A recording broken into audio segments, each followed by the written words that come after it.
We have the capital minutes. Oh, we have correspondence. No, you go ahead. There's no building inspector's report in your packets because his computer's in for service, so they couldn't print them up. So we have, John Weiss did the Gypsy Moss survey. He did it on Sunday, October 25th. 6660 Myrtle Road, 1 old mass, 1 no new masses observed. Foster Road, none observed in spot inspection of homes. He left literature with a resident walking who's well acquainted with the pest, and none were observed by her either. He also inspected 4963 Port Austin Road, 4367 Port Austin Road, 4357, 58, and 59. None were observed at all of those. 5351, 4343, and 4327, all properties owned by Bill Smith. I think that's Arnie Russell, who identified himself as the township zoning manager. Is that your address? Okay. Yeah, 4351. Okay. He said he's well informed on the matter, removed several masses in the spring, and he described the infestation as moderate. And 4139 Port Austin Road, none observed. 6650 James Road, owner has seen some masses in the woods, did not indicate that he could remove them. This was the extent of my field inspection. In most situations where some masses were discovered, the homeowner was able to deal with it using the least invasive chemical means. All homeowners contacted were well informed. Future inspection could as easily be done with call-in sightings and their numbers charted. Contact the extension office for brochures to assist homeowners. As a volunteer, I might be better used to conduct a meeting rather than doing field survey work, which is time consuming and involves much walking. A team of residents would be more effective. And he's asking for mileage reimbursement on 74 miles traveled. He did the same thing for Caseville Township, and his conclusion was the same. So. Do you have to have a motion to pay him this mileage? Well, I didn't put it on the bills because I don't know if he included Caseville with that, and I wasn't able to get a hold of Shelley to do the bills, so we'll do it next month. We have a public notice from Sleeper State Park. They are going to be discharging from their wastewater facility on, when are they doing that? Well, comments or objections can be received by November 18th. And then they're going to get a DEQ permit for that. We have a letter from Tuscola County Recycling. First of all, I would like to thank you for continuing to recycle with our facility. This is just a reminder that we can only accept number 1 and number 2 bottle form plastics on the monthly recycling trailer. We found a lot of other types of number 1 plastic on the trailer this month, which has to be thrown away and cannot be recycled in Michigan. Please remind the volunteers that the plastic has to be in bottle form, has to have a screw top neck, and has to be a number 1 or number 2 in order for us to properly recycle it.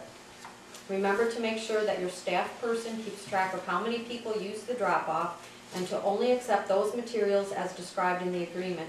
This is very important and saves us a lot of time. Also, we have lost 2 55-gallon plastic barrels in your township over the last 2 months. Please make sure these barrels are returned to the trailer as we use them extensively at our facility. We have to buy these barrels and losing them costs us money. Thank you so much for your continued participation in our recycling program. Do we know what happened to their barrels? I have no idea. Because it was October and September. One was missing in September and one was missing in October. They were all there the week that I was there. How about, are any of the people here that did the recycling those months? I was here in October, and everything we put back on it was there. No, we took 3 off. We took 3 off the I trailer. mean, they could hardly shut the door. That's all was in the trailer. Now, I don't know how many there were supposed to be. There was only 3. Okay, I don't know if you want to contact. They also have enclosed a 2010 collection site agreement for us to review and return if we are going to continue. Go through the agreement briefly.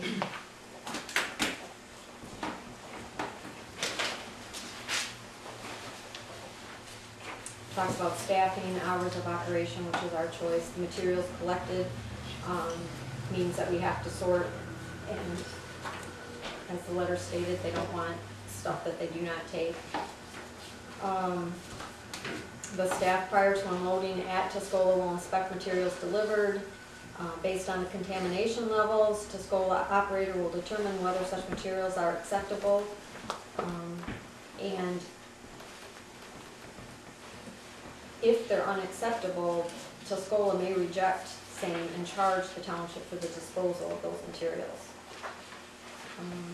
Transportation, the 10 cents a mile that they charge us. The term is from January 1st to December 31st. There's termination with cause or without cause. Without cause, this has to be by either party, delivered to the other party at least 30 days prior to the date.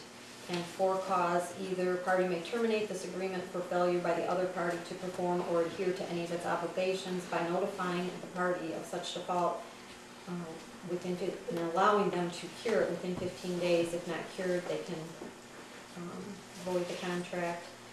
The township village will be responsible for the protection and care of the trailer while at the collection site.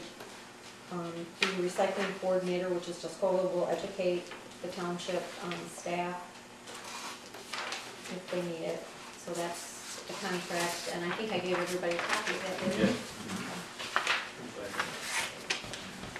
We have two proposals here from Diva Disposal for recycling. One is for Lake Township individually, where they will provide the equipment, they will man the operation, they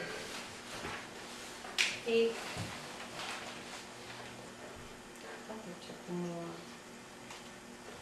they take the same anyhow, and I thought they took more plastic. They took only number one, only number two, so maybe not. And they would do it the third Sunday from 8 a.m. to noon at a location that we choose, and it would be $155 per month, which is actually $5 cheaper than we're paying right now. But they're employees.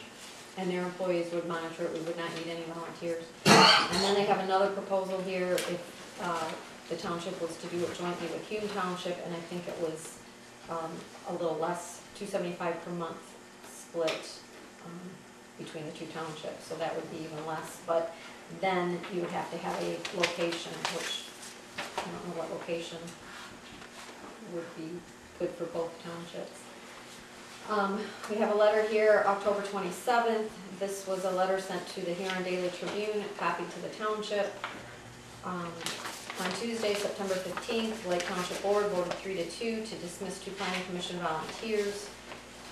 The dismissal was supposedly based on grounds independent of their work to develop draft ordinance for wind turbines. It was communicated with a resounding "no, it is not" by a number of Lake Township citizens when the following question was asked at the meeting: who here thinks this isn't about wind turbines? The truth and proof on this issue will become clear as the new members of the Planning Commission perform their civic duty and work to issue a final wind turbine ordinance. If the setback requirements currently in the draft ordinance are rewritten to place the majority of power in the hands of industry and favor those landowners who will profit from wind turbines. All citizens of Lake Township will understand the truth of the September 15th meeting and know that greed over goodwill toward our neighbors has won in Lake Township.